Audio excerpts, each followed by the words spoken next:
চিংড়ি মাছ এমন একটা মাছ, আপনি এটা দিয়ে যা রান্না করবেন তাই অনেক মজা হবে। আর যদি হয় এই রকম বড়া, তাহলে তো কোনো কথাই নাই। দুপুরে এক প্লেট ভাত আপনি পেট ভরে খেতে পারবেন। আমি এখানে 1 কাপের মতো মসুরের ডাল নিয়েছি, আর ডালটাকে 1 ঘন্টা ভিজিয়ে রেখেছিলাম। তারপর সুন্দর করে ধুয়ে এটাকে রেখে দিলাম। তারপর আমি নিয়েছি 1 কাপের মতো চিংড়ি মাছ, আর চিংড়ি মাছগুলোকে সুন্দর করে পরিষ্কার করে নিয়েছি। আর এটাকে আমি একটা প্যানের মধ্যে দিয়ে শুধুমাত্র এর গায়ের যে পানিটা আছে সেটাকে মেরে নেব। তাই আমি একটা প্যানের মধ্যে দিয়ে যখন এটার পানি হালকা একটু শুকিয়ে গেছে, জাস্ট আমি তখনই এটাকে নামিয়ে নিচ্ছি একটা প্লেটে। আর এটাকে অবশ্যই কিন্তু ফুল ঠান্ডা করতে হবে এখন। তারপর আমি চলে আসলাম শিলপাটা নিয়ে, আর এখানে আমি আগে জিরা বেটেছিলাম, তাই কিছু মনে করবেন না। আমি ওই পাটার মধ্যে আমি ডালগুলোকে নিয়ে নিয়েছি আর সুন্দর করে এগুলোকে বেটে নিচ্ছি। আপনারা চাইলে এই কাজটা ব্লেন্ডারও করতে পারেন, তো আমার কাছে পাটাই ভালো লাগলো তাই করলাম। আর এটা কিন্তু একদম ফুল একদম মিহি বাটা হবে না, হালকা একটু ক্রাশ ক্রাশ থাকবে, মানে হালকা একটু দানা দানা থাকবে। তারপর যে চিংড়ি মাছটা আমি ভেজে রেখেছিলাম হালকা করে ঠান্ডা করে নিয়ে আমি ওটাকে সুন্দর করে বেটে নিলাম। আর এখানে আমি বেশ কিছু রসুন নিয়েছি। অবশ্যই রসুনটা একটু বেশি দেওয়ার চেষ্টা করবেন, তাহলে অনেক সুন্দর ফ্লেভার আসবে। আর এখানে আমি একটা বড় রসুনের ফুলটাই নিয়েছি, সাথে আর একটু বেশি নিয়েছি। আর এখানে আমি আমার স্বাদ অনুযায়ী আমি কাঁচামরিচ দিয়ে দিয়েছি। আপনারা কীরকম ঝাল খাবেন সে অনুযায়ী কাঁচামরিচটা এর সাথে হালকা মিহি করে নেবেন, মানে একদম ব্লেন্ড করবেন না। তারপর আমি সুন্দর করে পাটার উপরে সবগুলো একত্রে মিক্স করে নিলাম। যখন এগুলো মেশানো হয়ে গেছে, তারপর একটা গামলার মধ্যে আমি এটাকে উঠিয়ে নিলাম। তারপরে দেখেন এখানে আমি 1 কাপ পেঁয়াজ কুচি দিয়ে দিয়েছি, আর পেঁয়াজের পরিমাণ একটু বেশি হলে ভালো লাগে।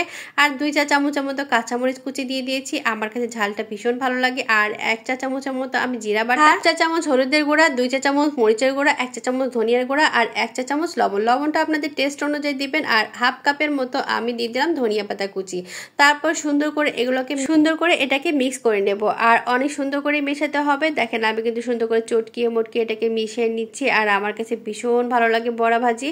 আর দুপুরবেলা যদি বড়া ভাজি হয়, তাহলে বিশ্বাস করেন আমার আর কিছুই লাগে না, আমার এতই মজা লাগে। আর সেটা যদি হয় চিংড়ি মাছের বড়া, তাহলে তো কোনো কথাই নাই। ফাইনালি আমার কিন্তু মেশানো হয়ে গেছে, এখন আমি এটাকে ভেজে নেব। তো দেখেন কতটা সুন্দর লোভনীয় কালার হয়েছে, দেখে মনে হচ্ছে এখনই খেয়ে ফেলি। আর এটাকে ভাজার জন্য একটা প্যান নিয়েছি, প্যানের মধ্যে কিন্তু তেলটাকে পর্যাপ্ত পরিমাণে গরম করতে হবে। অল্প গরম করলে কিন্তু এই বড়াগুলো খুলে যাবে, তাই যখন ভালো মতো এক সাইড হয়ে যাবে তারপর অপর সাইডটা আপনি উল্টিয়ে দিবেন। যেহেতু আমি এখানে বন্ডিং এর জন্য কোনো বেসন কিংবা চালের গুঁড়া কিংবা কর্নফ্লাওয়ার কিছুই দিই না, এর জন্য এটুকু আপনাদের একটু করতেই হবে। মানে যখন পুরাপুরি এক সাইড হয়ে যাবে তখন অপর সাইডটা উল্টিয়ে দিবেন, তা না হলে কিন্তু খুলে যাবে। এই যে দেখেন আমি সুন্দর করে উল্টিয়ে পাল্টিয়ে দিচ্ছি। আর এই কাজটা কিন্তু অবশ্যই মনোযোগ দিয়ে করতে হবে। আর আমার কিন্তু বড়া কিন্তু এক সাইড হয়ে গেছে, আর আমি কিন্তু তখন জালটা কমিয়ে দিয়েছিলাম, মানে মিডিয়াম করে দিয়েছিলাম, কারণ বেশি জাল দিলে তখন তো পড়ে যাবে, মুচমুচা হবে না। তো আমার ভাজা কিন্তু হয়ে গেছে। আর বিশ্বাস করেন বড়াগুলো যে এত ক্রিস্পি হয়েছিল,